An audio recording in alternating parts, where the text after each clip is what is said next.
పండిత పుత్ర పరమసుంఠ అంటారు. అట్లాగే ఇక్కడ నెతన్యాహు ఒక వీరుడు అంటాడు. అలాంటి వీరుడు కడుపున వీరుడు పుడతాడు అనుకుంటే ఓ వీరుడు పుట్టాడు.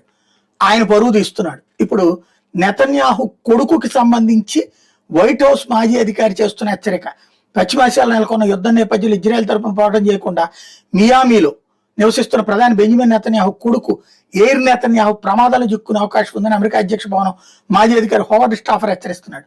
ఎయిర్ వ్యవహార శైలి మీద ఆగ్రహంతో ఉన్న కొందరు ఆయన లక్ష్యంగా చేసుకుంటారని, అపహరించి దాడి చేసే అవకాశం ఉందని చెప్తున్నారు.